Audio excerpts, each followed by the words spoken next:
Hi, good afternoon, English scholars. Happy Friday. This is Professor Harmon here, and I just wanted to check in with you to talk to you a little bit about the structure of the course, talk to you about the introductory reading that I assigned, and talk to you a little bit about the course priorities, all right? I know some of you have emailed me asking for the readings for the semester, and I will definitely be getting that out to you. The reason I didn't assign a lot of reading this week and the reason that I didn't actually provide the Unit 1 readings just yet is because I want you to understand that my focus for this 100 level course, this American Lit course, is really going to be on honing your critical writing and your critical reading skills. Okay? These are skills that you are going to need, once you graduate from this course, once you graduate from Georgian Court. All right, you need to be able to engage with a text and concentrate and understand what the text is actually saying. You need to be able to understand an author's purpose and understand why an author is maybe using certain tactics or strategies, okay? So it's really going to be important not only to understand the literature that we're reading and be able to analyze that literature by asking questions of the literature, comparing that literature to your own life, comparing it to maybe other things you've read, but it's also going to be very important to be able to write about it as well, okay? Because those writing skills, being able to convey a message, being able to understand your audience, being able to articulate a clear objective, being able to organize your thoughts in a clear and coherent way. These are skills that you will need once you graduate from this course and also from college. So I'm really going to stress those skills. So yes, the readings are important and they're going to help us in improving those skills. All right. So I wanted to talk a little bit also about the readings. All right. So I asked you to read the introduction to the realism time period. And I also asked you to read that piece on annotating a text, right? I want to share with you some of my annotations from the introductory period. And I want you to follow along a little bit and, ask yourself, did I take away the same things that Professor Harmon did? These are big ideas, all right? So when you read a text, you shouldn't be underlining everything. Okay, that's not necessary. You don't need to know the exact year that Mark Twain wrote The Gilded Age. Absolutely not. Do you have to know that The Gilded Age portrayed our society as a society that is corrupt and full of greed? Absolutely. Okay? So the things I want you to take away from your readings are big picture ideas, so to speak, thematic ideas. Okay? I want you to understand how the literature reflected the time period. I want you to be able to talk about the differences between realism and naturalism and local color regionalism. Okay? These are all literary time periods that came about from the production of certain texts. Okay? So just going through my annotations, I didn't annotate everything, but I'm going to share with you some things that I think are important and that I underlined. All right? So let me just go through a little bit. I would say on the first page, it's really important to just take note of that last paragraph.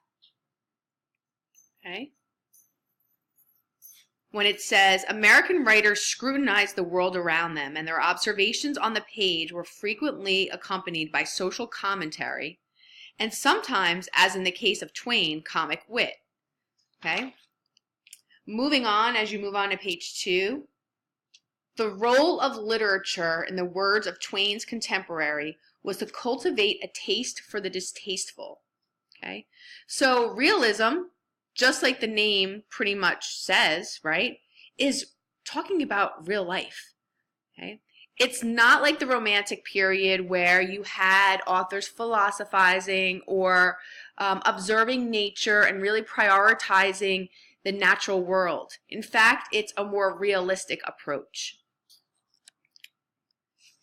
Then as you move down on page 2, there are some great essential questions that I want you to just keep at the forefront of your mind as we delve into Unit 1. How can language capture what is real? How should literature respond to the social problems of its times? Authors respond to social issues in different ways. They might use sarcasm. They might use an angry tone. All right, they might use comic wit. So take a look at that as you read the texts. And also ask yourself, how can literature help us to understand competing perspectives on reality? All right. Moving through the readings, I underlined it a lot on page 7. All right, so page 7 talks about forms of realism. Please jot down the different types and the authors that are associated with those types. So it talks about how realism kind of branches off into different areas: naturalism, regionalism. Okay, so we'll be talking more about that. Continuing on, we talk about all the diverse perspectives that kind of erupted during this time period. So we started to hear from the Native American authors. That's talked about on page 9. We have the female authors that really start to surface. We have Mary Freeman. We have Sarah Jewett, Kay Chopin. I mean, a lot of female authors started to be heard during this time period. Charlotte Perkins Gilman. Page 11, I think it's really important to not only read over, the woman question. That's a section I want you to read. But also, you should definitely underline, or have underlined, that as the century neared its close, Americans increasingly felt that their society was being shaped by unseen forces beyond their control. And this is what, took us into the naturalism period. All right, so naturalism is all on page 12. That's the next literary time period after realism. Take a look at what that entails and what types of literature came about from that time period. All right, so moving on, really get a sense for the types of literature that erupted during this time period. Note that you are going to be reading pieces this upcoming week from the regionalism time period, the naturalism time period, maybe some local color, and definitely some pieces that reflect the Gilded Age. Okay?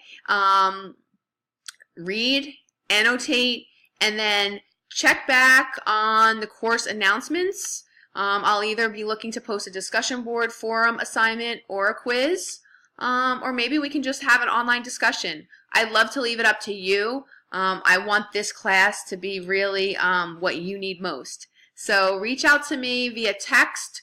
You can use Remind 101. You have my cell phone number. You can text me as well.